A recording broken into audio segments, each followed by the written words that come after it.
علی الکافرین عذابا، اور کافروں پر آپ اللہ کا عذاب تھے آپ، کہ آپ کی ہیبت سے ان کے پتے پانی ہو جایا کرتے تھے، ایسی ذات تھی آپ کی۔ کیسی استقامت رسول اللہ کے طفیل آپ کو ملی؟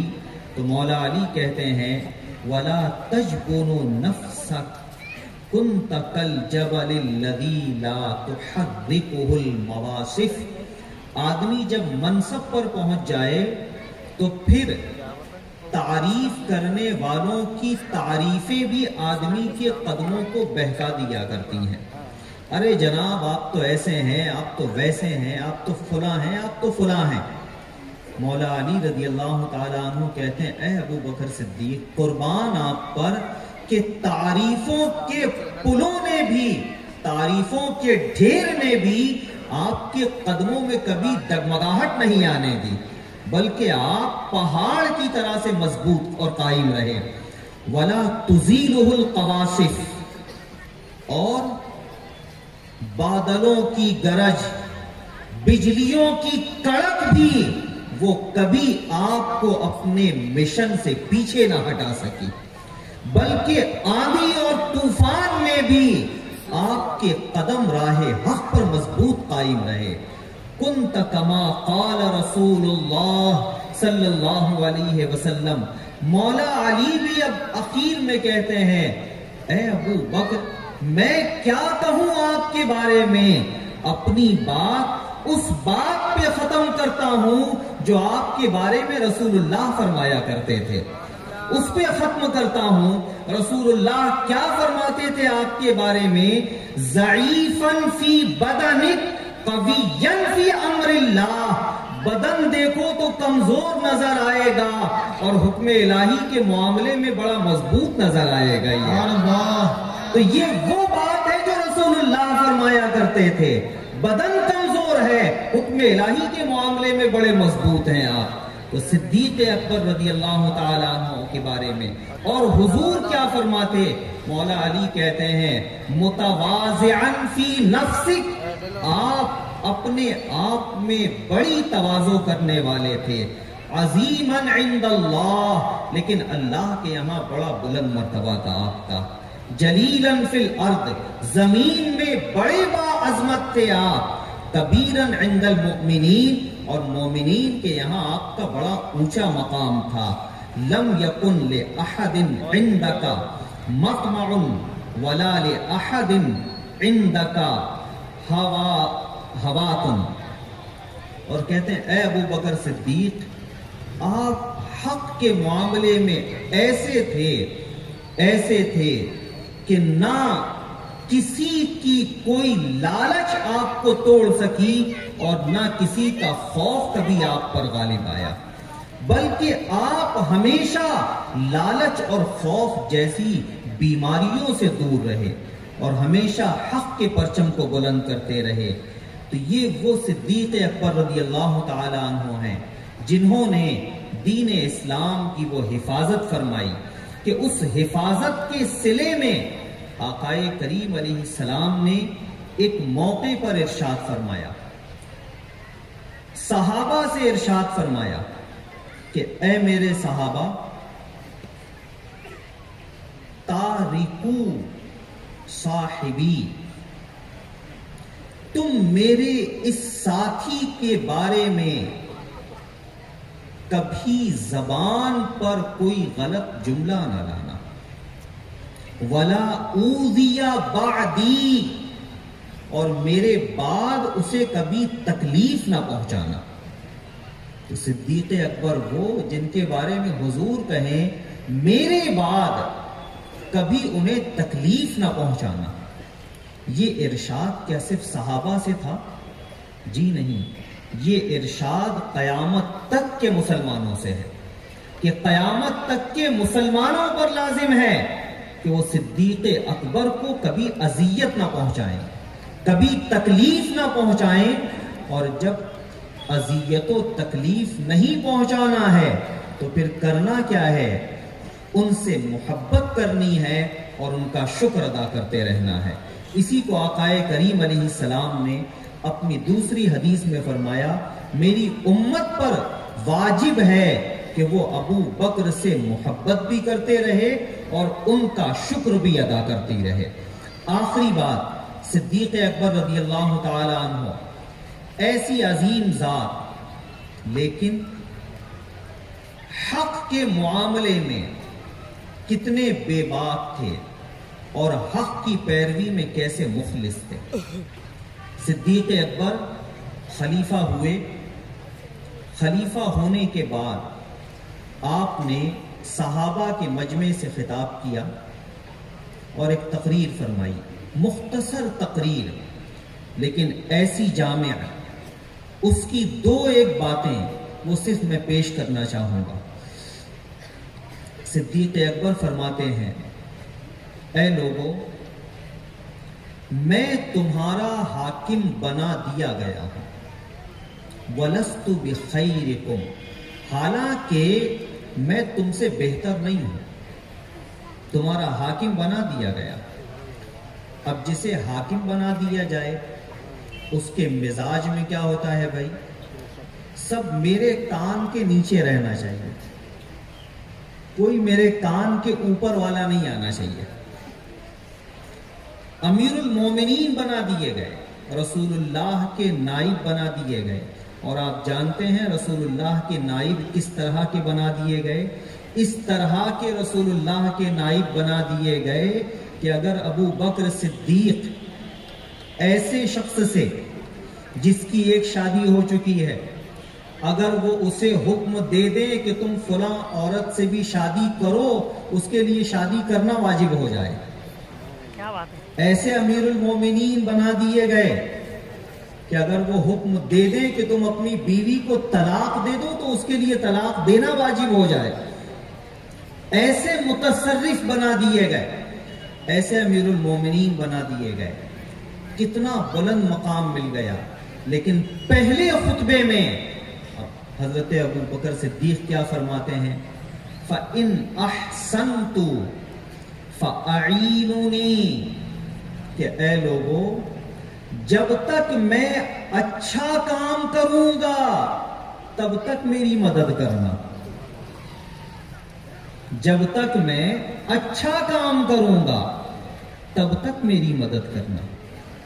یہ مزاج ہے رسول اللہ کے نائب کا، رسول اللہ کے وارث کا، رسول اللہ کے جانشین کا، اس وارث کا جس کے بارے میں مولا علی کہیں کہ صدیق اکبر سے زیادہ حضور سے مشابہت رکھنے والا بھی کوئی نہیں ہوا ہے، وہ سب سے زیادہ حضور سے مشابہت رکھتے تھے۔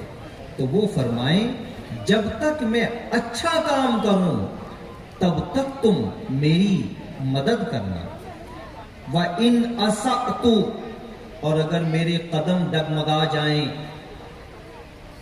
میرے قدم بہک جائیں، میں راہ حق سے منحرف ہو جاؤں تو کیا کرو گے؟ کیا اب بھی یہ سوچو گے امیر المومنین ہیں ہم کیسے کہیں، خلیفۃ المسلمین ہیں ہم کیسے کہیں، ہمیں تو ان کی سننا پڑے گا، ماننا پڑے گا؟ پہلے خطبے میں امیر المومنین فرماتے ہیں فَقَوِّمُونِي، اگر میں راہ حق سے ہٹ جاؤں مجھے پکڑ کے راہ حق پہ کھڑا کر دینا، تم اس پہ قائم کر دینا۔ تو مسلمانوں، یہ مزاج دیا نبی کریم علیہ السلام کے اس پہلے خلیفہ نے کہ معصوم انبیاء کے علاوہ کوئی مرد نہیں ہے، خطا ہر ایک سے ہو سکتی ہے، اسے اپنا محاسبہ خود کرتے رہنا چاہیے، اور جہاں لغزش ہو تو پھر اس لغزش پر اسے رجوع بھی کرنا چاہیے، اور اللہ کی بارگاہ میں تائب بھی ہونا چاہیے۔ پھر پیسے کو دیکھ کر، مالداری کو دیکھ کر فیصلے کیے جاتے ہیں۔ پہلا خطبہ ہے امیر المومنین کا، کہتے ہیں غریب کا کون پرسان حال ہوتا ہے، مجبور کا کون پرسان حال ہوتا ہے؟ صدیق اکبر اپنے پہلے خطبے میں فرماتے ہیں وَالضَّعِيفُ فِيكُمْ قَوِيٌّ عِنْدِي، تم میں جو کمزور ہے ابو بکر کے نزدیک وہی تم میں جو کمزور ہے ابو بکر کے نزدیک وہی طاقتور ہے. حتی ارد علیہ حقہ انشاء اللہ تعالی، یہاں تک کہ جس مالدار اور طاقتور نے اس کا حق مارا ہے ابو بکر اسے اس کا حق دلا کر کے رہے گا. وَالْقَوِيُّ فِيكُمْ ضَعِيفٌ عِنْدِي، اور جس کے پاس بڑی پراپرٹی ہے، بڑی شہرت ہے، بڑی عزت ہے، بڑے اونچے اونچے بلڈنگ ہیں، اور وہ سوچتا ہے کون میرا کیا کر لے گا.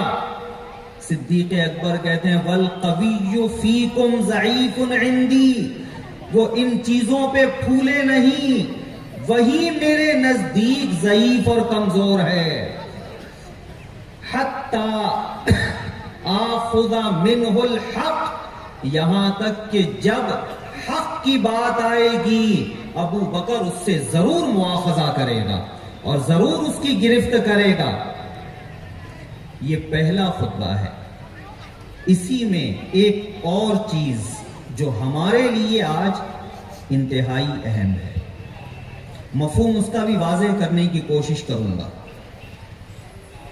صدیق اکبر فرماتے ہیں لا يدع قوم الجہاد فی سبیل اللہ الا غربهم اللہ الظلم.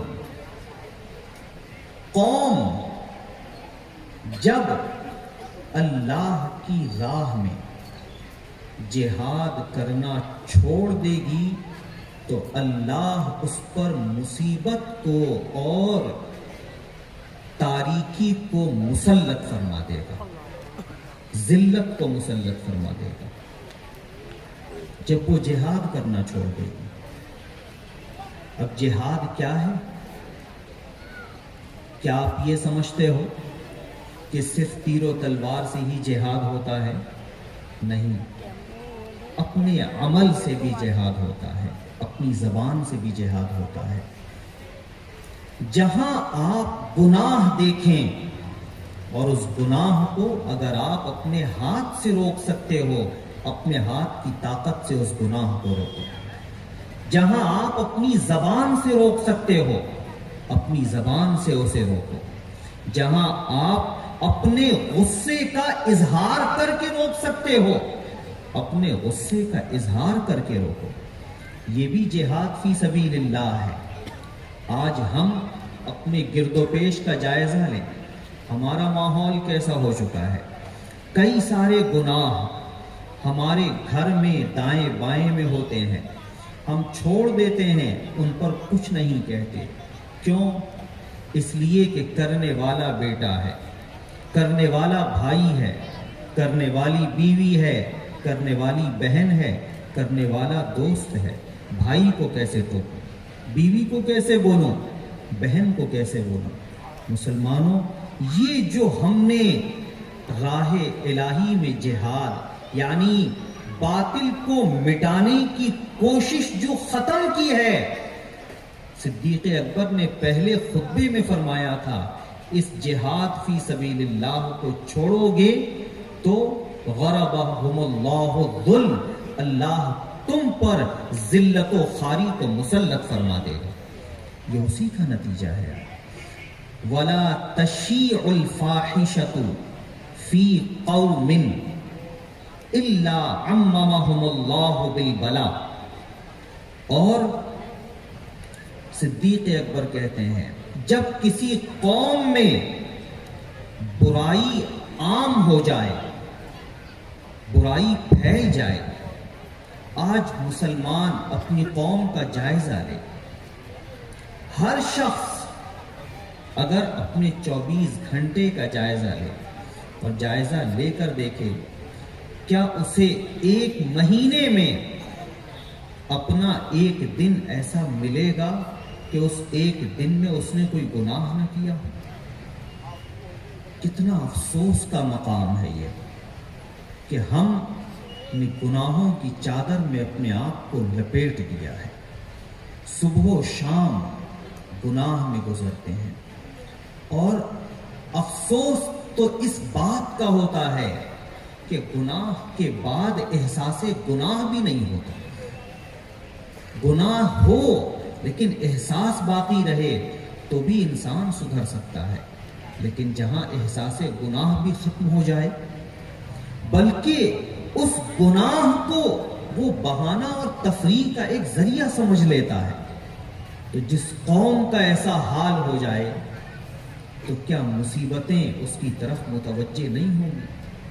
صدیق اکبر نے پہلے خطبے میں ارشاد فرمایا تھا، جب برائی قوم میں عام ہو جائے گی، عممہم اللہ بالبلا، تو اللہ ان پر بلاؤں کو عام کر دے گا، اللہ ان پر مصیبتوں کو عام کر دے گا. مسلمانوں، آج ہم جس مصیبت میں گھرے ہوئے ہیں، جس پستی کا شکار ہیں، یہ پستی کیا ہے؟ یہ وہی گناہوں کی نحوست ہے. صدیق اکبر ہمیں اس وقت تنبیہ فرما رہے ہیں کہ ہمیں اپنے آپ کو اس مصیبت سے بچانا ہے تو گناہوں سے نفرت پیدا کرنی ہوگی اور نیکیوں کی محبت کرنی ہوگی. انسان گناہ کی طرف جاتا کیوں ہے؟ اس لیے کہ وہ اسے ہلکا سمجھنے لگتا ہے. آج مسلمان ہزار طرح کے جرم میں مبتلا ہے، لیکن اگر اسے یہ کہا جائے کہ یہ خنزیر کا گوشت ہے تم اسے کھاؤ، تو کیا کوئی مسلمان کھائے گا؟ نہیں کھائے گا. شرابی ہوگا لیکن خنزیر کا گوشت نہیں کھائے گا. وہ ڈاکہ زنی کرنے والا ہوگا، خنزیر کا گوشت نہیں کھائے گا. وہ چوری کرنے والا ہوگا، بے نمازی ہوگا، خنزیر کا گوشت نہیں کھائے گا. کیوں؟ اس لیے کہ اس کی نفرت اس کے دل میں موجود ہے. تو آدمی بچتا اس سے ہے جس کی نفرت دل میں موجود ہوا کرتی ہے. آج مغربی تہذیب نے، مغربی کلچر نے، ٹی وی کے سیریلوں نے کیا کر دیا؟ گناہوں کی نفرت جو ہمارے دلوں میں تھی، اس نفرت کا خاتمہ کر دیا ہے اس نے، اور آدمی اسے تفریح کا سامان سمجھنے لگا ہے. تو نفرت نکل گئی، اس لیے گناہ کے بعد احساس گناہ باقی نہیں ہے. مسلمانوں، اپنے اسلاف کو دیکھو، ان کے دل کتنے زندہ تھے، کتنے حساس تھے. ایک مرتبہ نماز فجر چھوٹ گئی، اتنا روئے، اللہ نے 70 نمازوں کا ثواب عطا فرما دیا. یہ احساس جو ہمارے بزرگوں میں تھا، آج ہمارے لیے ضروری ہے ہم اپنے مردہ دلوں کو زندہ کریں اور گناہوں کی نفرت کا احساس پیدا کریں. اب یہ احساس پیدا کیسے ہوگا؟ صدیق اکبر فرماتے ہیں، اطیعونی ما اطعت اللہ ورسولہ، میں جب تک اللہ و رسول کی اطاعت کرتا رہوں تب تک تم میری اطاعت کرتے رہنا. تو نتیجہ کیا نکلا؟ گناہوں سے نفرت پیدا کیسے ہوگی؟ جب بندے کے دل میں اللہ و رسول کی اطاعت کا جذبہ پیدا ہوگا. زندگی مختصر سی ہے اور ختم ہونے والی ہے، ہمیشہ نہیں رہے گی. مرنے کے بعد انسان تو قبر کی آغوش میں چلا جائے گا. گناہ کی لذت سے آج اپنے آپ کو تھوڑی دیر کے لیے خوش کرتے ہو، قبر میں جانے کے بعد جب عذاب میں مبتلا کر دیے جاؤ گے، اس وقت پھر تمہیں اس گناہ کی سختی اور نفرت کا اور شدت کا احساس ہوگا. تو مسلمانوں، آج اپنے قدموں کو محفوظ رکھو. ہمارے آقا کریم علیہ السلام نے اپنے صحابہ کی تربیت کیسی فرمائی تھی کہ وہ غیر محرم کی طرف نگاہ اٹھا کر بھی نہیں دیکھتے تھے. گناہ کے خیال سے بھی ان کی روحیں کانپ جایا کرتی تھی. اور یہاں گناہ کرنے کے بعد بھی احساس گناہ نہیں پیدا ہوتا. اپنے دلوں کو زندہ کرو. رسول اللہ کی اطاعت کو اپنے اندر پیدا کر کے. صدیق اکبر کہتے ہیں میں امیر المومنین ہوں، تمہارا امیر ہوں، تمہیں میری اطاعت کرنی ہے، مگر اطاعت وہیں کرنا جہاں میں اللہ و رسول کے احکام پر چلتا رہوں گا. فَإِذَا عَصَيْتُ اللَّهَ وَرَسُولَهُ فَلَا طَاعَةَ لِي عَلَيْكُمْ، اور جب میں اللہ نہ کرے اللہ و رسول کی نافرمانی کر بیٹھوں، فَلَا طَاعَةَ لِي عَلَيْكُمْ، اس میں تم میری ہرگز اطاعت نہ کرنا، اس میں تم میری ہرگز پیروی نہ کرنا. مسلمانوں، آج ہمارے معاشرے میں بہت سارے گناہ ہوتے کیوں ہیں؟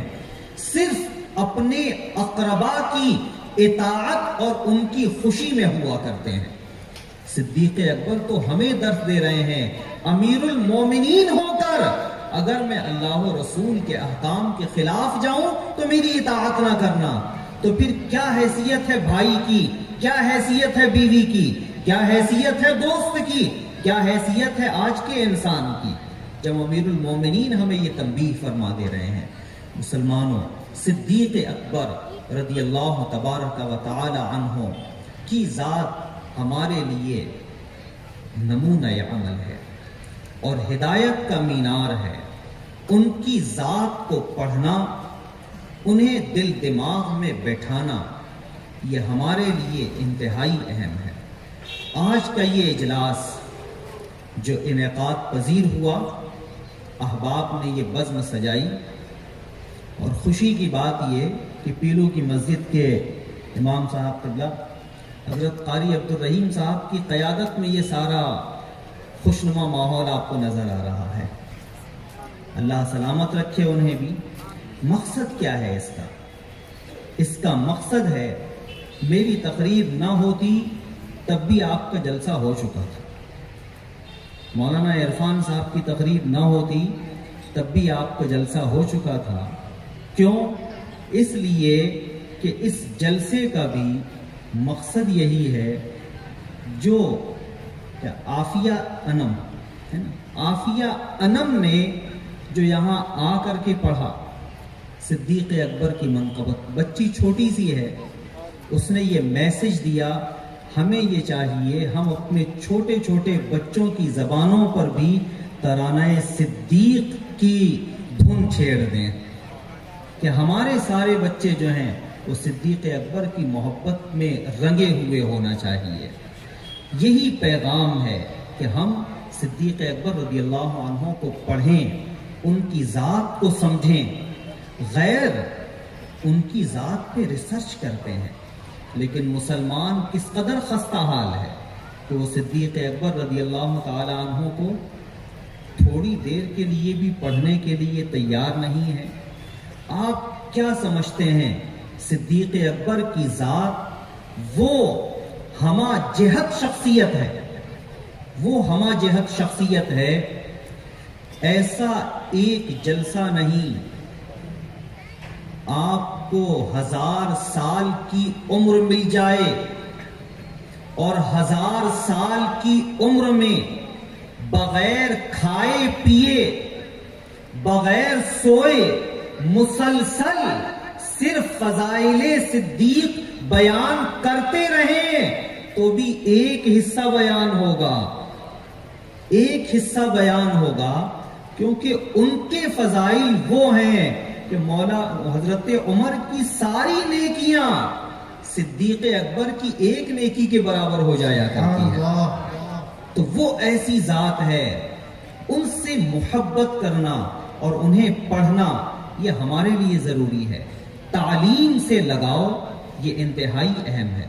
صدیق اکبر نے اپنے دور خلافت میں تعلیم پر بھی بڑے زبردست کام کیے ہیں. ان زبردست کاموں میں ایک زبردست کام کیا ہے؟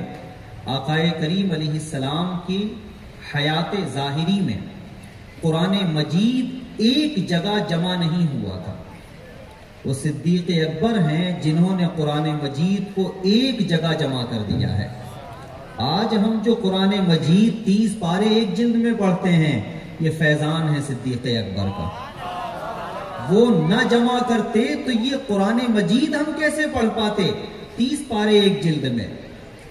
تو یہ تعلیم کے حوالے سے پھر مختلف علاقوں میں الگ الگ قاریوں کو بھیجا صدیق اکبر نے کہ جاؤ اور ان علاقوں میں تم قرآن مجید لوگوں کو پڑھاؤ. بلکہ جنگ کے لیے جہاد کے لیے جو لشکر روانہ کرتے ان لشکروں میں قرآن کے قاریوں کی ایک بڑی تعداد رکھتے تھے کہ یہ جہاں جائیں گے وہ علاقہ اسلامی مملکت میں شامل ہوگا, انہیں قرآن پڑھانے کی ضرورت ہوگی, باقی مجاہد واپس آئیں گے, قرآن پڑھانے والے وہیں رہ کر انہیں قرآن پڑھائیں گے, انہیں قرآن سکھائیں گے. تو تعلیم قرآن کو عام کرنا یہ صدیق اکبر کا مشن ہے. آقا کریم علیہ السلام کی محبت کے جام لوگوں کے سینوں میں اڈیلنا یہ صدیق اکبر کا مشن ہے. تبلیغ سے اپنے آپ کو جوڑ کر کے رکھنا یہ صدیق اکبر کا مشن ہے. آج فتنہ ارتداد بڑی تیزی سے ہماری قوم کو اپنی لپیٹ میں لے رہا ہے. صدیق اکبر کے دور میں بھی تو فتنہ ارتداد اٹھا تھا, اس دور میں بھی تو لوگ دین سے پھر گئے تھے. صدیق اکبر رضی اللہ تعالی عنہ نے ان دین سے پھرنے والوں پر تبلیغ کی, انہیں سمجھایا اور بہت بڑی تعداد کو پھر سے اسلام کے بندھن سے باندھ دیا تھا صدیق اکبر نے. کیسے؟ تبلیغ کے ذریعے سے, تعلیم کے ذریعے سے, سکھا کر کے, ان کے شبہات کا ازالہ کر کے. آج ہماری اپنی قوم اولاً تو ہم نے انہیں سکھایا ہی نہیں ہے. بڑوں نوجوانوں کو چھوڑیں, آپ بچوں کو چھوڑیے, آج ہماری قوم کے بوڑھوں کا اگر ہم جائزہ لیں تو ہمارے بوڑھوں کی اکثریت وہ ملے گی جنہیں اللہ کے بارے میں کیا عقیدہ رکھنا چاہیے وہ بنیادی عقیدے نہیں معلوم ہوں گے. رسالت کے بارے میں عقیدے کیا ہونا چاہیے وہ نہیں معلوم ہوں گے. آخرت کے بارے میں عقیدے کیا ہونا چاہیے وہ نہیں معلوم ہوں گے. مسلمانوں, جب ہم بنیاد اسلام سے اپنے آپ کو اس قدر دور کر لیں گے تو پھر غیر کو تو شکار کرنے کا موقع آسانی سے مل جائے گا نا. اس لیے ہمیں یہ چاہیے ہم اپنے اندر ایک تعلیمی ماحول پیدا کریں. اپنے ہر بچے کو, چاہے وہ بچہ ہو یا جوان ہو چکا ہو, ہر ایک کو آپ اسلامی عقیدے سکھائیں, اسلامی تعلیمات سکھائیں. صدیق اکبر ہی ہیں جب ان کے والد بوڑھے ہونے کے باوجود مسلمان ہوئے, صدیق اکبر نے انہیں بھی رسول اللہ کی خدمت میں بیٹھا دیا, آپ بھی بیٹھیے اور اسلام کے عقیدے سیکھیے. تو وہاں بوڑھے بوڑھوں کو لا کر بھی بیٹھایا کرتے تھے, جوانوں کو لا کر بھی بیٹھایا کرتے تھے. اس لیے اپنے اندر ایک شعور پیدا کیجیے اور ایک ماحول بنائیے. ہمیں ضرورت ہے اس چیز کی. ہماری قوم کی بچیاں ہوں, وہ بچے ہوں, وہ اسلام کی بنیادی عقیدے سیکھیں. جب سیکھ لیں گے اب مخالف کا اعتراض ان پہ اثر انداز نہیں ہوگا, اور جب تک نہیں سیکھیں گے تب تک کہ ان کا اعتراض اثر انداز ہو جایا کرتا ہے. میری یہی گزارش ہے, صدیق اکبر رضی اللہ عنہ سے محبت کا فیضان یہی ہے کہ ہم اسلامی تعلیمات سے خود کو آراستہ کریں. مولا تبارک و تعالی اس بزم کو اپنی بارگاہ میں قبول فرمائے اور اسلامی تعلیمات کو عام کرنے کی ہم سب کو توفیق عطا فرمائے. کہنے سننے سے زیادہ عمل خیر کی توفیق عطا فرمائے. آمین. وآخر دعوانا ان الحمدللہ رب العالمین. چونکہ لنگر صدیقی کا بھی اہتمام ہے, اس لیے انشاءاللہ تعالی مختصر سا سلام پڑھ کے دعا کر کے واپس آپ کو بیٹھ جانا ہے, اور پھر نیاز صدیق اکبر سے بھی آپ کو لطف اندوز ہونا ہے. کھڑے ہو جائیں صلاۃ والسلام کے لیے. یا نبی سلام علیکہ, یا رسول سلام علیکہ, یا حبیب سلام علیکہ, صلوات اللہ علیکہ. مصطفیٰ خیر الورا ہو, سرور سرا ہو، اپنے اچھوں کا تصدق ہم بدوں کو بھی نباہو، یا نبی سلام علیکہ، یا رسول سلام علیکہ، یا حبیب سلام علیکہ، صلوات اللہ علیکہ۔ الصلاۃ والسلام علیکہ رسول اللہ، الصلاۃ والسلام علیکہ حبیب اللہ، الصلاۃ والسلام علیکہ نبی اللہ، وعلی آلہ واصحابہ شفیعنا یوم الجزاء، صلی اللہ تعالی علیہ وسلم۔ الفاتحہ۔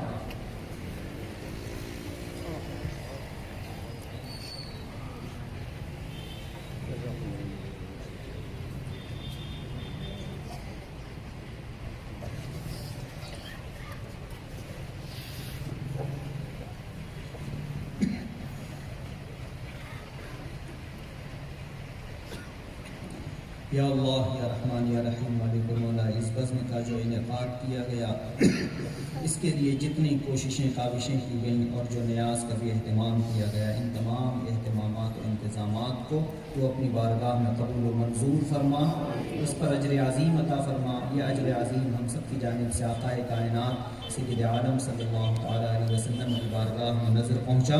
سید عالم صلی اللہ تعالیٰ علیہ وسلم کے صدقے اور طفیل میں تمام انبیاء و ملائکہ علیہم الصلاۃ والتسلیم، تمام صحابہ صحابیات، تابعین، تبع تابعین، ائمہ مجتہدین رضوان اللہ تعالیٰ علیہم اجمعین کی بارگاہوں میں نظر پہنچا۔ تمام صحابہ کرام بالخصوص افضل البشر بعد الانبیاء بالتحقیق امام العشاق جانثار مصطفیٰ حضرت سیدنا ابو بکر صدیق رضی اللہ تبارک و تعالی عنہ کی بارگاہ عالی جاہ میں ہم سب کی طرف سے اسے نظر پہنچا۔ صدیق اکبر رضی اللہ تعالی عنہ کی مقدس آل، ان کے اسلاف، اخلاف، متوسلین و معتقدین کی ارواح کو بھی اس کے ثواب سے حصہ عظیم و جلیل عطا فرما۔ شہر محبت برہانپور اور اس کے اطراف میں آرام فرما۔ جملہ اولیاء کاملین بالخصوص حضرت شاہ بہاء الدین باجن، حضرت شاہ نظام الدین بیکاری، سیدنا شاہ نعمان آسری، شاہ عیسیٰ جند اللہ علیہم الرحمت و رضوان کی بارگاہوں میں بھی اس کا ثواب ہم سب کی جانب سے نظر پہنچا۔ بار الہ سیدنا غوث اعظم حضرت خواجہ پاک شہنشاہ نقشبند بادشاہ سہروردِ علیہم الرحمت و رضوان کی بارگاہوں میں بھی اس کا ثواب نظر کرتے ہیں، مولا قبول فرما۔ بار الہ جملہ مومنین مومنات مسلمین مسلمات کو اس کے ثواب سے حصہ عظیم و کثیر و جلیل عطا فرما۔ بار الہ جب تک تو ہمیں اس دنیا میں زندہ رکھنا، ایمان کے ساتھ زندہ رکھنا، جب موت دینا تو ایمان پر ہی ہمارا خاتمہ فرمانا۔ کل روز قیامت آقا کریم علیہ السلام کی شفاعت سے ہمیں حصہ عطا فرمانا۔ آقا کریم علیہ السلام کی دعاؤں کے سہارے پل صراط سے ہمیں آسانی سے پار لگا دینا۔ آقا کریم علیہ الصلوۃ والتسلیم کے طفیل ہم میں جو بیمار ہیں ان تمام کو شفائے کامل و عاجل عطا فرما۔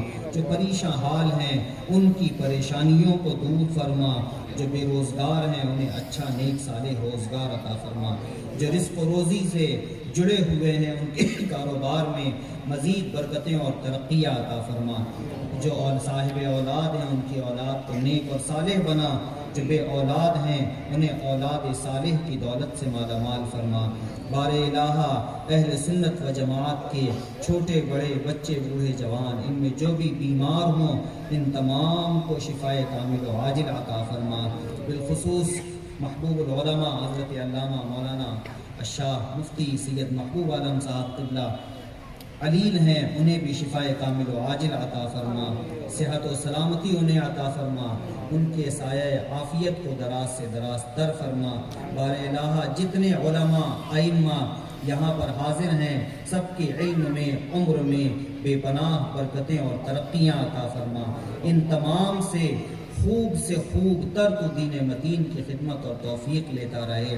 بار الہ جن نے اس بزم کے انعقاد میں جس طرح سے بھی کوششیں کی ہیں اس کوششوں کو بھی اپنی بارگاہ میں قبول فرما، اور ان کے جتنے بھی جائز مقاصد اور مرادیں ہیں ان تمام کو بھی تو حضرت صدیق اکبر کے طفیل میں پورا فرما۔